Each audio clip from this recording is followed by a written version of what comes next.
Your Excellencies, distinguished friends, fellow citizens, I have always observed this day with two emotions held in tension: deep gratitude to our forefathers and a restless question for ourselves. Have we been faithful stewards of the freedom they won, and have we truly advanced the nation they left in our hands? I shall return to these questions later. But first, today we gather not just to mark a date on the calendar, but to honor a legacy written in sacrifice, courage, and unbreakable resolve. A legacy forged by men and women who stared imperial power in the face and declared with unshakable conviction that Kenya would be free. Their struggle planted our republic on the firm foundation of liberty, unity, and democracy. They gave us more than a flag. They gave us a future. 62 years ago, the brave architects of our nation placed in our hands the priceless gift of political independence. On this very day, 62 years ago, our forefathers lowered the Union Jack and raised the flag of our nation. But that victory was not given easily. It was bought at an immense cost. The road to our nationhood was carved by the unbreakable spirit of our freedom fighters, men and women who refused to bow to the humiliation of colonial rule. From villages to towns, from farms to factories, to classrooms and marketplaces, Kenyans from all walks of life rose as one, declaring that our humanity would not be diminished, delayed, or denied. And when brute force was unleashed against them, their determination outlasted it. Thousands paid the ultimate price. Many more were detained. Whole communities were uprooted. Punishment, pain, exile, and prison became the tools of repression. But what no empire could crush was their determination, resolve, and the unity of purpose. Across ethnicities, across regions, across class and creed, they became a force history itself could neither silence nor stop. Their sacrifice opened the path to self-rule. Their courage delivered the independence we celebrate today. And it is upon their shoulders that our republic stands strong. The architects of our nation overcame the trials of their time. While our challenges are different, their lesson is eternal. They rose to the dictates of their moment. It was not easy, but it was necessary. And because they did it, we are here today. So, today, fellow citizens, history turns its gaze upon us and asks, faced with the challenges of our time, have we stepped up as they did? When he took the oath of office, Mzee Jomo Kenyatta warned us that independence would mean nothing if it did not improve the daily lives of ordinary citizens. Tom Mboya reminded the nation that the greatest struggle, and indeed the hardest struggle, was not political independence alone, but development itself, the economic empowerment of our people, and the unlocking of their full potential. They stood and they understood that freedom was only the beginning, that the deeper battle would be against poverty that chains potential, against disease that steals opportunity, and against ignorance that dims human possibility. And so today, we are gathered to mark Jamhuri Day. We do more than remember history. We honor the architects of our nation for giving us the first great watershed period in our nation building, political independence. Just as the first generation rejected colonial domination and set out to confront the new enemies of poverty, disease, and ignorance in all their forms, they discovered that independence did not amount to freedom in its full and fullest sense. Along independent Kenya's history, power became centralized, dissent was silenced, competition was crushed, fear replaced hope. Once again, however, Kenyans rose, and from their struggle emerged the agitation for democracy, human rights, and the rule of law. In the darkest days when it was dangerous to speak, brave Kenyans spoke. When it was illegal to organize, courageous Kenyans organized. Students, clergy, lawyers, journalists, workers, and politicians stood firm against detention, against torture, against exile, and even death, so that Kenya could break and breathe again. This generation of courage produced towering figures whose sacrifice expanded the democratic space we enjoy today.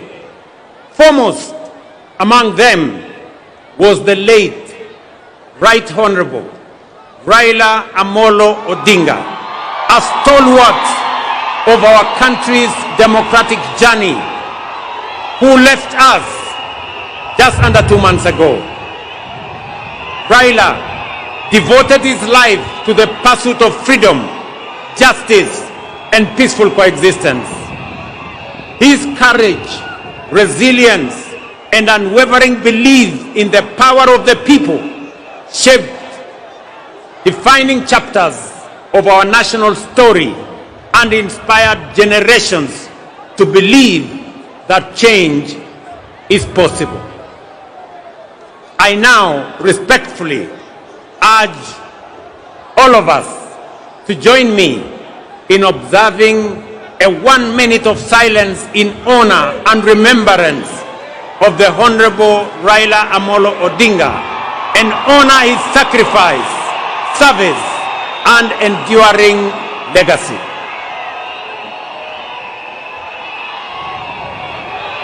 Tafadhali nawaomba tusimame kwa dakika moja kwa heshima ya kiongozi wetu Raila Odinga.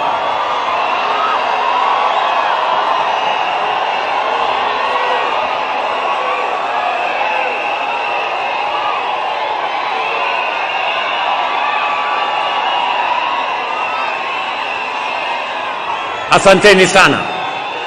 Asanteni sana. May his spirit continue to guide our nation forward. His resolve, as well as the resolve of our forefathers, gave us the 2010 Constitution, a charter that restored the sovereignty of the people, restrained imperial power, entrenched rights, and devolved government and authority to the grassroots. but it promised something even greater. It guaranteed economic and social justice. It declared that health, housing, food, water, education, and social security were not favors. They were fundamental rights. It was a bold promise. It was a moral imperative. It was the unfinished dream of both the independence and subsequent generations. Yet today, with honesty and humility, we must admit that this promise remains incomplete. Yes, progress has been made, but the deeper promise, a Kenya where every citizen lives with dignity and shared prosperity, remains unfulfilled. For too long, stagnation has returned in cycles. Negativity has been normalized, and too many have been asked to make peace with mediocrity.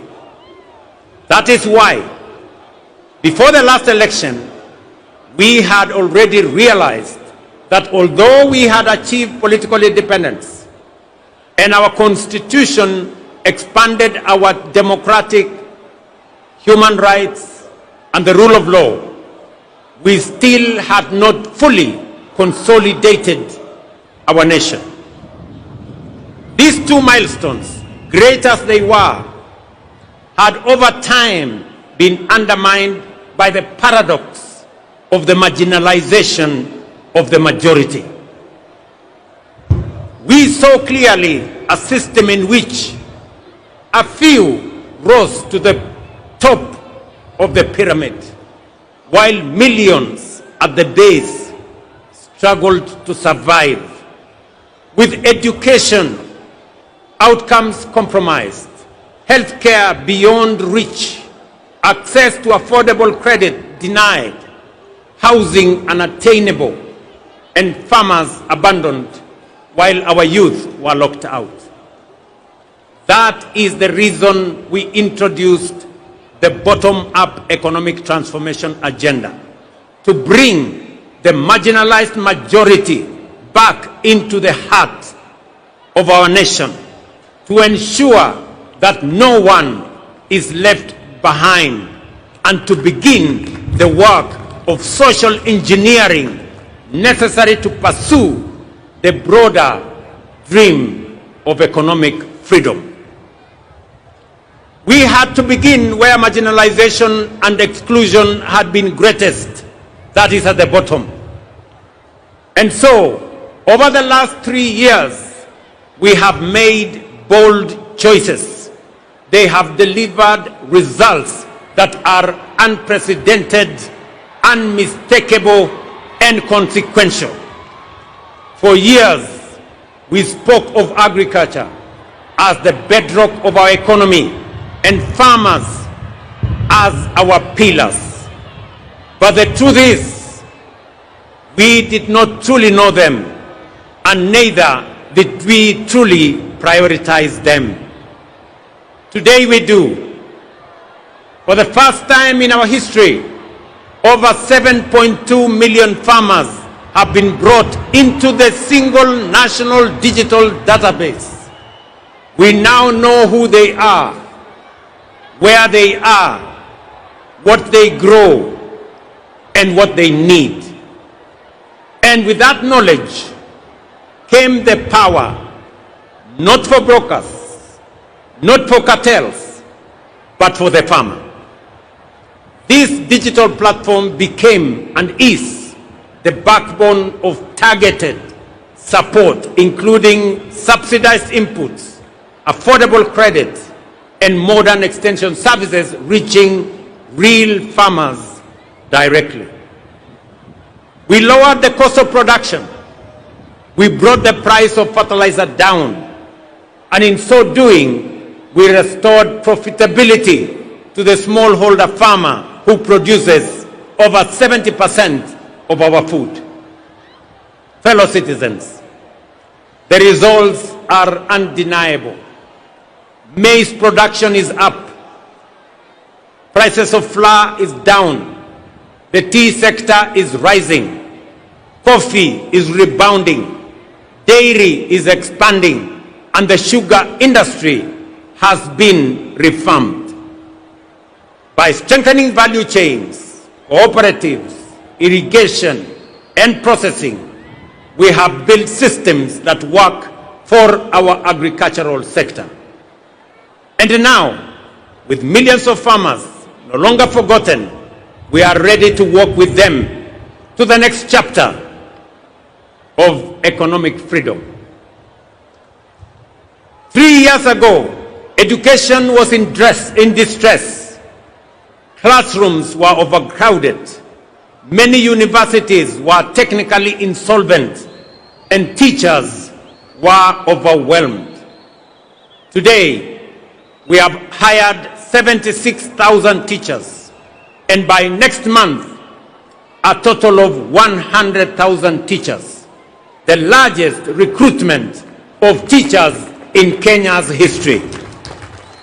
We have built 23,000 new classrooms, and 1,600 laboratories are under construction across the nation.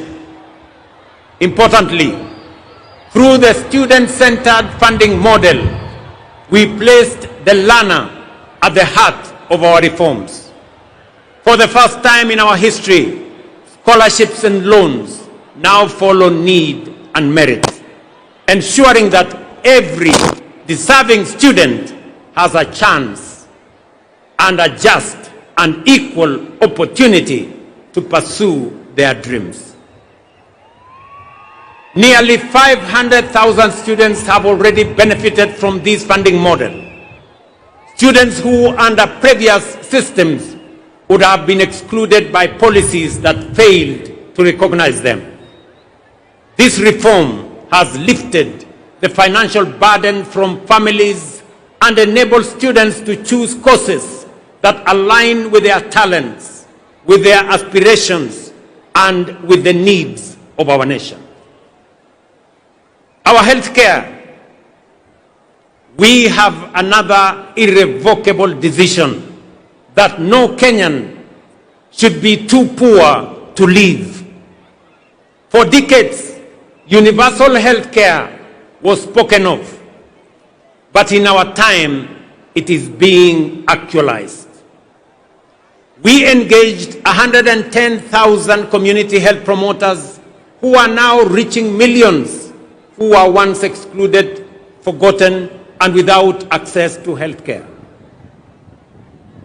CHPs have already visited over 9 million households, screening millions of Kenyans for various ailments, including diabetes and hypertension. At the same time, we built a unified health information system that now gives us full visibility of our health facilities, patients, their progress, enabling us to track healthcare delivery in real time. Today, over 28 million Kenyans are registered under the Social Health Authority, up from 8 million under the old system. That means 19 million Kenyans who were once forgotten are now in the healthcare equation. Among them are 2.3 million vulnerable Kenyans, orphans, widows, and the elderly, whose healthcare is now fully paid by the government of Kenya. Healthcare was never meant to be a privilege. It is a constitutional right. And with the realization of this right, we are ready to walk with all Kenyans into the next chapter of economic freedom. For the millions of Kenyans without employment, we moved beyond diagnosing the job crisis to deliberately creating opportunities through the bottom-up economic transformation agenda. For decades, housing, while being a constitutional right, was promised but never delivered. Housing is not just about shelter. It is collateral. It is graded worthiness. It is stability. And it is the first step out of poverty.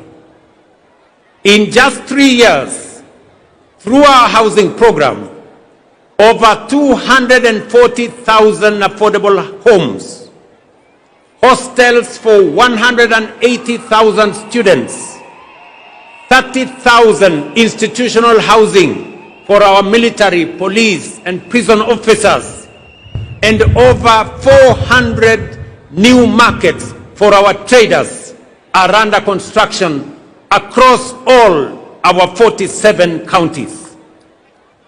This, ladies and gentlemen, is the largest public infrastructure transformation ever undertaken, not just in Kenya, but also in our region. So far, standing at an investment of 650 billion. Through this program, more than 480,000 Kenyans have secured jobs and enterprise opportunities across 300 active sites, from artisans to technicians to engineers and architects, shaping a new skyline in Kenya. We have ring-fenced billions of shillings for the Juakali sector, fully integrating their long-neglected engine of craftsmanship into the national construction value chain. Today, Juakali artisans supply doors, windows, fittings, furniture, and fabricated material to projects in our affordable housing program across Kenya. In the digital and creative economy, we have trained 2 million Kenyans in digital skills, and nearly 300,000 are already earning income. Through the Kazi Maju program, nearly 500,000 Kenyans have secured well-paying job opportunities abroad in the last 3 years. We have also launched the Kenya shillings 20 billion Nyota program to support 820,000 young people with training, with mentorship, certification, and business capital. The first phase is complete, with 12,500 beneficiaries already receiving their first business support, and the national program is now being rolled out across the country. Together, these actions reflect one clear national purpose: to open doors of opportunity for our youth, equip them to succeed, and empower Kenya's greatest strength, our young people, to lead us towards prosperity and economic sovereignty. As more students live in decent accommodation, as more traders conduct their business in dignified settings, and as more public servants get access to housing, we are fulfilling our constitutional mandate. And with that foundation secured, we are ready to walk with all our people into the next chapter of economic freedom. Ladies and gentlemen, through the bottom-up economic transformation plan, we have consolidated the gains of political independence and the democratic freedoms won. Through deliberate social engineering, we have built systems that ensure no Kenyan is left behind. And having ensured that we are carrying everybody along, we now have both the opportunity and the firm foundation to charge forward into the next chapter of our national journey, Kenya's economic freedom. With the measures we have put in place to restore dignity, inclusion, and opportunity, we must now press on. It is time to step up from the bottom up, charging forward full steam to economic freedom and take Kenya to a first world economy. Before we accelerated this ambitious agenda, we took the difficult but necessary steps to stabilize our economy and restore fiscal discipline. Inflation has fallen from 9.6% in 2022 to 4.5% last month. The shilling has stabilized at about 129 shillings to the dollar for nearly 2 years. Our foreign exchange reserves now exceed $12 billion, the highest in independent Kenya. Our successful Eurobond redemption reaffirmed to the world that Kenya honors its obligations. Our economy has grown and is now the 6th largest economy in Africa. At the same time, we have made bold national decisions to save more of our income. Through the new NSSF contributions, the fund that had mobilized Kenya shillings 312 billion from independence to 2023 has now grown to 670 billion in just 2 years. We established the Financial Inclusion Fund as a strategic intervention to correct deep market failure, one that had denied millions of Kenyans access to affordable credit, one that had blacklisted in CRBs, disregarded by banks. They had been left trapped in frustration and despair.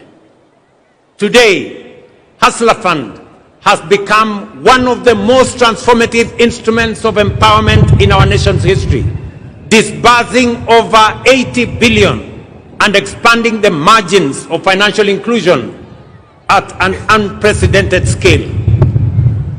Over 9 million Kenyans are now repeat customers, and more than 7 million who were previously CRB blacklisted have successfully repaired their credit histories. It has restored dignity to millions. It has brought them back into the equation. They are no longer left behind. Ladies and gentlemen, these reforms have stabilized our economy, restored investor confidence, and enhanced Kenya's creditworthiness. As we set out on this path of economic independence, let us remember that we are not the first to stand at such a crossroads. Nations like South Korea, Singapore, Hong Kong, and Malaysia once stood where we stand today, with limited resources, modest means, but armed with immense courage, determination, and ambition. Prosperity was not handed to them. They reached out for it. They rejected the ordinary. They refused to be prisoners of their circumstances. They believed in themselves and invested in their people. They were patriotic to their nation's cause and demanded excellence of themselves. Today, they stand as first world economies, not by accident, but by deliberate design, by intentional choice, and by purposeful conviction. Ladies and gentlemen, Kenya can, must, and will do the same and more. Let me repeat. Kenya can, must, and will do the same and more. 3 weeks ago, during the State of the Nation address, I laid before Kenyans this administration's bold and ambitious Kenya shillings 5 trillion roadmap to transform our nation into a first world economy and to secure our full economic freedom. That roadmap is anchored on 3 unshakable national priorities. First, history teaches us that no nation ever prospered on poor roads, inefficient ports, and congested airports. Modern transport and logistics drive productivity, reduce the cost of doing business, and creates trade, business, and innovation and investment hubs. Our 10-year roadmap on road, rail, ports, and airports, and oil pipeline infrastructure includes the expansion of strategic highways connecting our major cities, industrial zones, markets, border points, and agricultural belts to move people, goods, and services faster, safer, and more affordably. We have mapped out 2,500 kilometers of highway for dualing and 28,000 kilometers of road across the Republic for tarmacking. With this, we are stitching our country together, linking towns to cities, farms to factories, and Kenya to the wider region. Last week, fellow citizens, we moved from promise to action when we officially launched the construction of the Nairobi-Nakuru-Mau Summit Road and the Nairobi-Maimayu-Naivasha Road, an investment of over 180 billion in a modern 223-kilometer multi-lane dual carriageway delivered through a public-private partnership model. In February 2026, just in 3 months from now, we will begin extending the standard gauge railway from Naivasha to Kisumu and Malaba. And later in the year, extend the oil pipeline from Eldoret to Uganda, opening a new transport corridor with our neighbors and with the continent. At the same time, we will modernize Jomo Kenyatta International Airport and several other airports to enhance connectivity and ease the movement of people, goods, and services. The Port of Mombasa and Lamu are also on course for modernization and commercialization, undertaken through innovative private-public partnerships that include long-term concessioneering.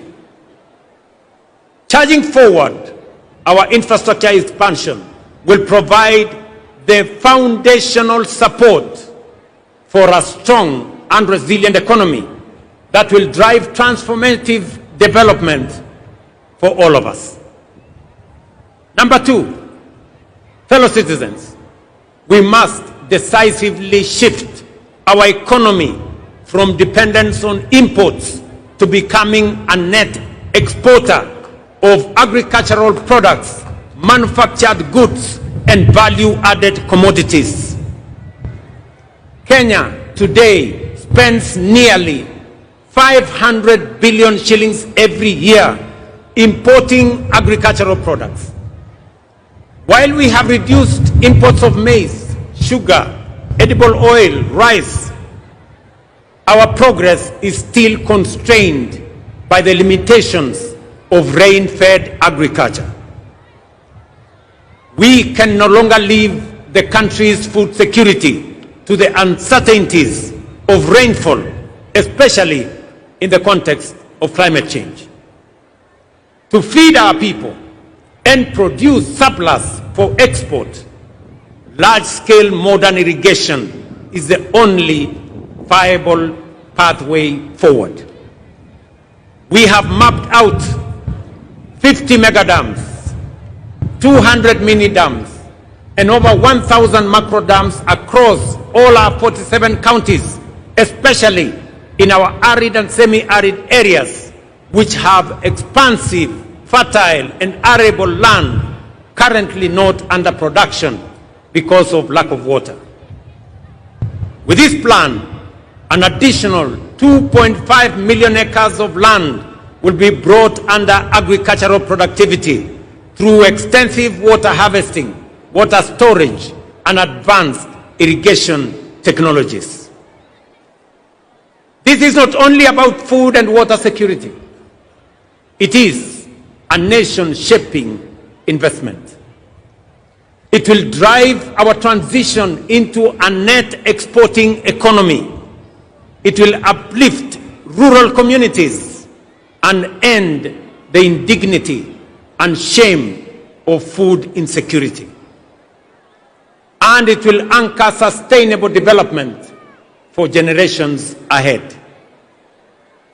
Charging forward, investing in modern irrigation will supply adequate quantity, good quality, and reliable raw materials required to power agro-industrialization. Through our special economic zones, export processing zones, and county aggregation and industrial parks, and our strategic market infrastructure across Kenya, these raw agricultural materials will be transformed into high-value products for domestic, regional, and global markets. Third, fellow citizens, energy is the lifeblood of any modern economy. Although Kenya's installed capacity stands at 3,300 megawatts, the intermittency of solar and wind leaves us with a firm capacity of only 2,300 megawatts, which is far below the demands of the Kenya we are building. To power our domestic consumption, agro-processing, and value addition industries, e-mobility, digital expansion, and a future driven by data centers, artificial intelligence, and modern technologies, we must scale up energy generation exponentially. Kenya possesses extensive and largely untapped renewable resources, including geothermal, solar, hydro, wind, and nuclear, ready for development and for generation. Charging forward to modernize our economy, accelerate our development, and compete globally, we must and will generate at least 10,000 megawatts of new energy over the next 7 years. Fellow citizens, to finance this 5 trillion national economic freedom project, relying solely on national budget would leave us waiting forever. Borrowing would only deepen our debt and burden future generations. Raising taxes would place unbearable strain on households. And choosing inaction would condemn our nation to stagnation.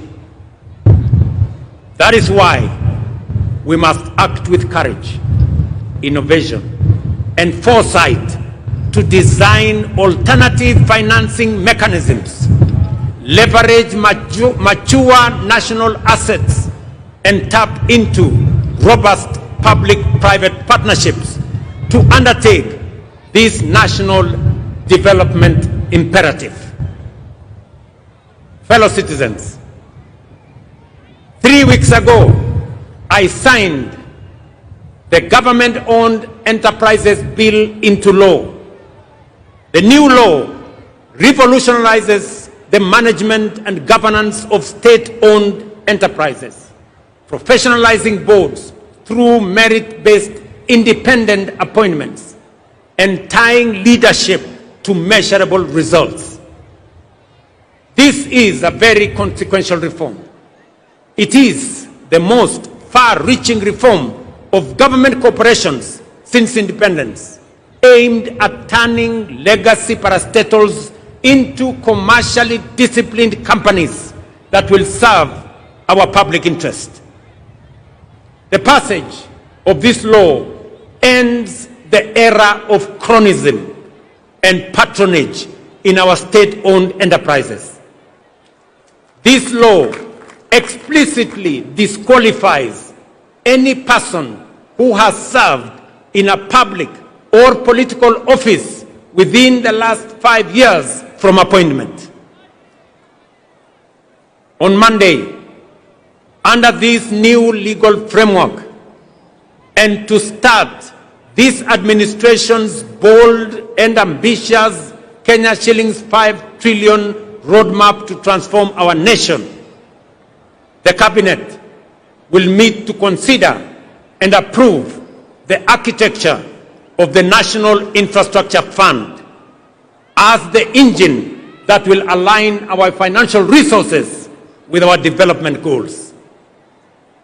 Through innovative mobilization of domestic resources, strategic monetization of mature national assets, democratization of ownership through capital markets, and innovative deployment of national savings, we will unlock large-scale private sector capital to fund our national priorities while reducing reliance on borrowing and taxation. For decades, Kenya privatized major assets including Kenya Airways, KenGen, Kenya Re, and Safaricom. Yet the proceeds were absorbed into the budget, paying salaries and debts, leaving no enduring national assets behind. Through the National Infrastructure Fund, all privatization proceeds will be ring-fenced and invested strictly into public infrastructure development that generate and preserve more value. This principle is already being actualized. Proceeds from the current privatization processes will be channeled directly into the fund, setting a new national standard where national assets create lasting public value. Our goal is simple. For every shilling in the National Infrastructure Fund, we will attract 10 more shillings from long-term investors, including pension funds, sovereign partners, private equity funds, and development finance institutions, allowing us to develop without the constraints that come with debt and taxation. The National Infrastructure Fund will not just be a financing instrument. It will be a generational strategy to mobilize capital, accelerate delivery, preserve value, and secure Kenya's long-term competitiveness. To secure future generations, again on Monday, the Cabinet will consider and approve the Sovereign Wealth Fund policy, anchored on 3 pillars, including savings for future generations, stabilization against global shocks, and strategic national investments.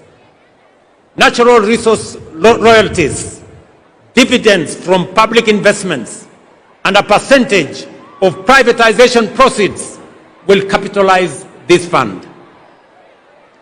This fund will impose on us the obligation of intergenerational equity, bringing to life Article 201C of the Constitution, which demands that the burdens and benefits of the use of resources and public borrowing shall be shared equitably between the present and future without shortchanging future generations. With these two instruments, the National Infrastructure Fund and the Sovereign Wealth Fund, we shall begin the journey to the transformation that will lead us from the bottom up, charging forward full steam to economic freedom and taking Kenya to a first world economy. And I have said it is beginning next Monday. But fellow citizens, even the strongest financial systems, boldest infrastructure plans, and most ambitious economic strategies will fail if we do not secure the foundation of our national character. The realization of our economic freedom project will rest on three critical enablers: strategic human capital development, robust peace, stability, and security architecture, and unwavering integrity and fidelity to the national interest. To bolster human capital development, we have made bold investments in education, skills development, science, and innovation.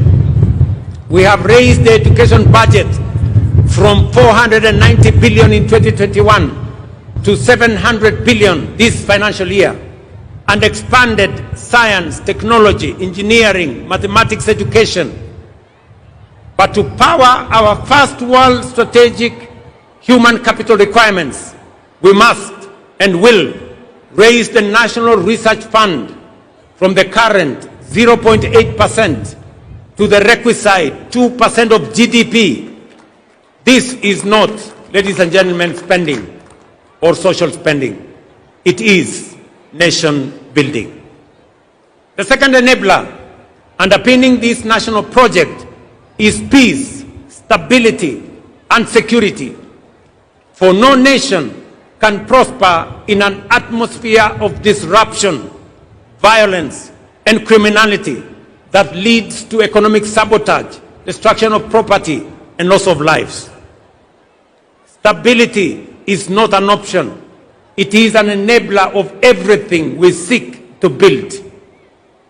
Serious investors will not commit their investments in a country.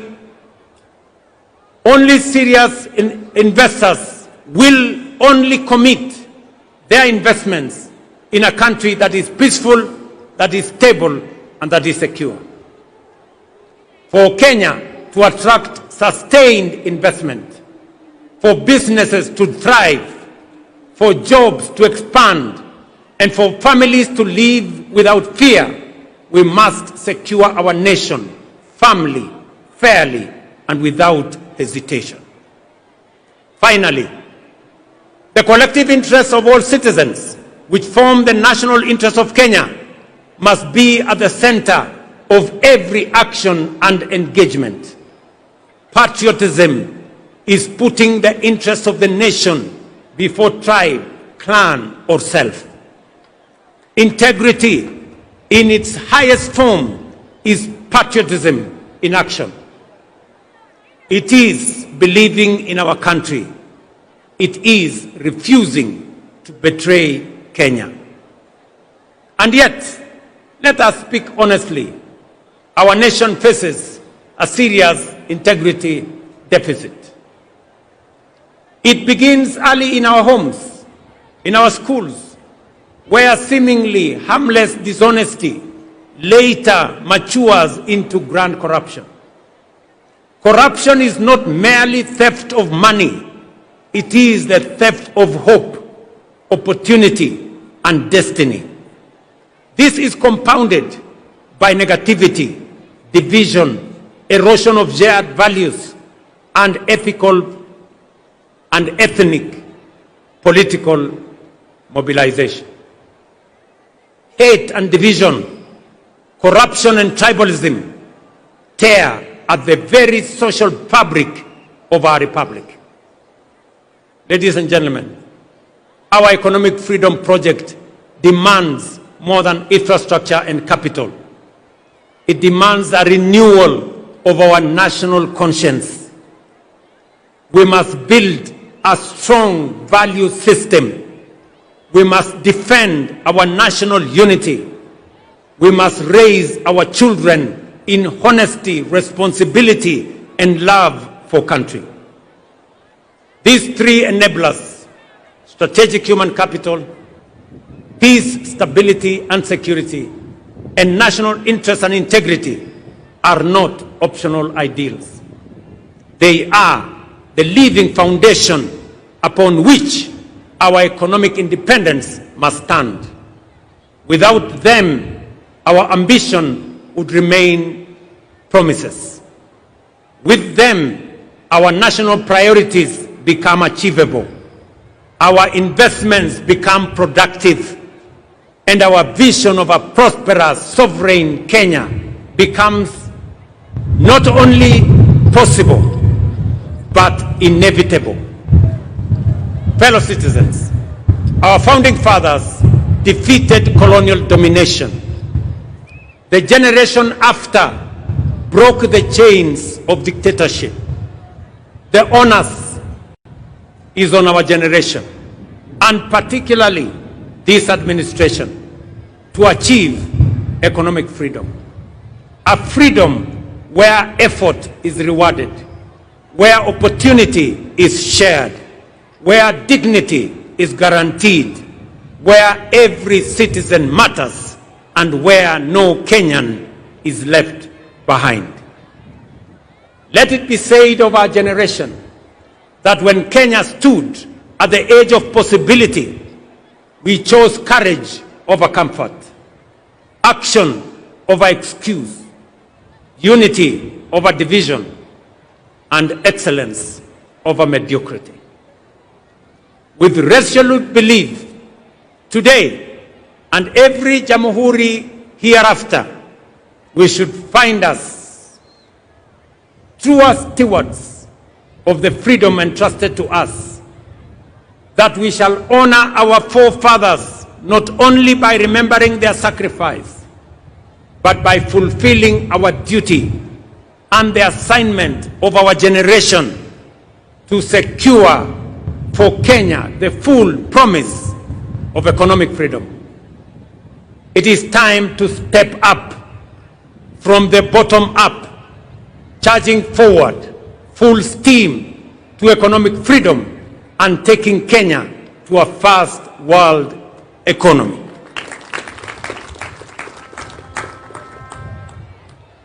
Kabla sijamaliza, ndugu wa Kenya, mimi nataka niwaeleze hivi. Kwanza kwa watu wa Nairobi. Nairobi hoye! Nairobi hoye!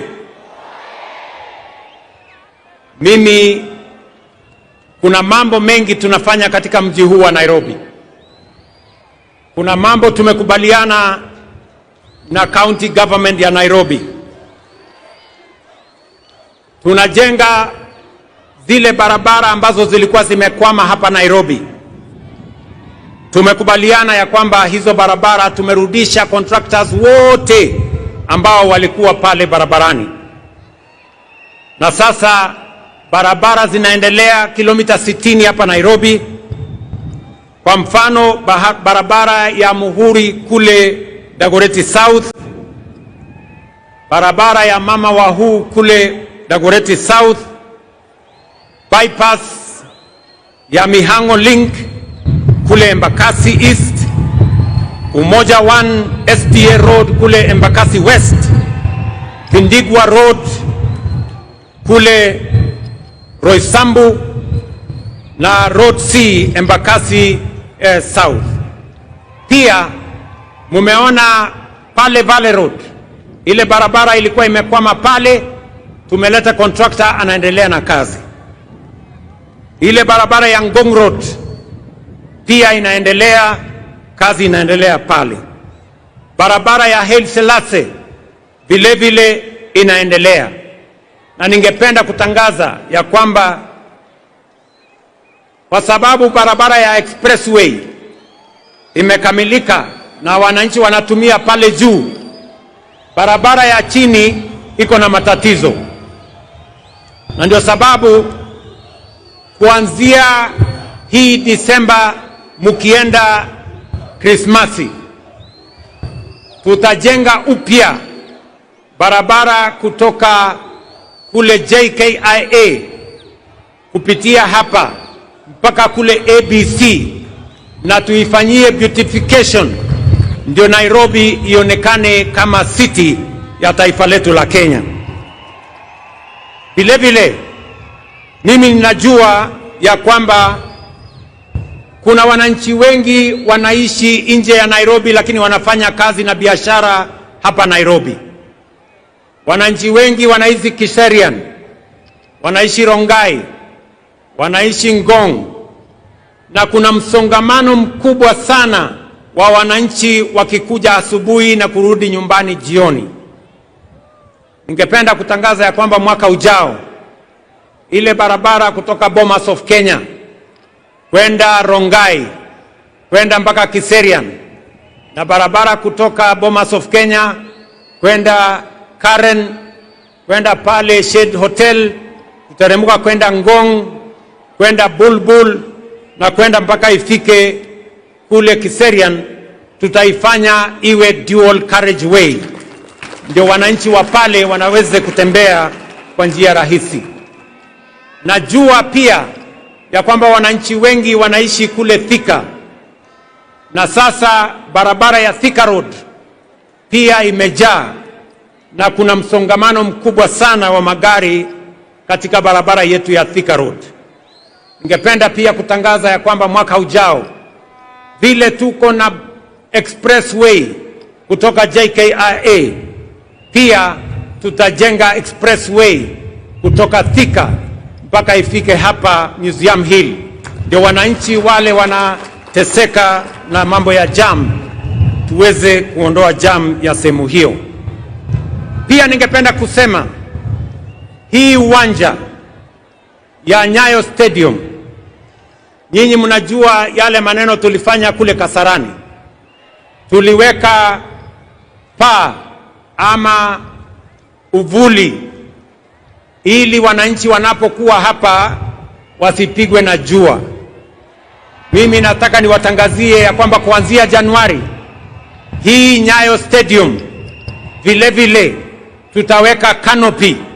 Hii ni mara ya mwisho wananchi kuwa hapa wakipigwa na jua. Tukisonga mbele, hii kiwanja pia itakuwa na kivuli. Vile vile tunakamilisha ile kiwanja ya Talanta pale Jamhuri. Munajua kazi kubwa ambayo imefanyika pale, kweli ama si kweli?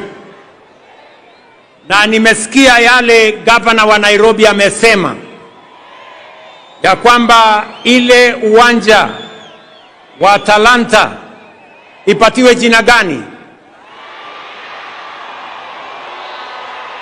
Ati mumesema ipatiwe jina gani?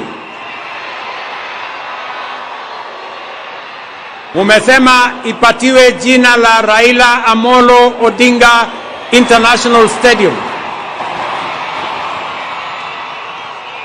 Nimewasikiza na tukikamilisha tutafanya hivyo. Mimi nataka niwashukuru wasanii ambao wametuimbia hapa. Asanteni sana kwa kazi yenu. Kolabo ya Iani, Femi One na Trio Mio wametuambia tunaweza. Tunaweza hatuwezi? Tunaweza hatuwezi? Tunaweza sio? Guardian Angel pia ametueleza kwamba wananchi wote na viongozi wote tuungane pamoja tujenge taifa letu la Kenya. Inawezekana haiwezekani? Mimi nataka niwapongeze askari wetu ambao walikwenda kule Haiti na mumewaona hapa, tuwapigie makofi jameni. Wamerudi nyumbani na heshima kubwa sana kwa taifa letu la Kenya. And I want to thank them profoundly for their courage, professionalism, and selfless love service to our nation and to the world, and for flying our flag high with honor and dignity. Mimi nachukua nafasi hii kuwatakia Krismasi njema yenye baraka na mwaka mpya wa 2026 wenye mafanikio makubwa sana. Asanteni na watakia heri. Mungu awabariki. Thank you very much and God bless you. Asanteni kwa heshima. Naomba sote tusimame kwa wimbo wa taifa. Let's all be upstanding for the national anthem kindly.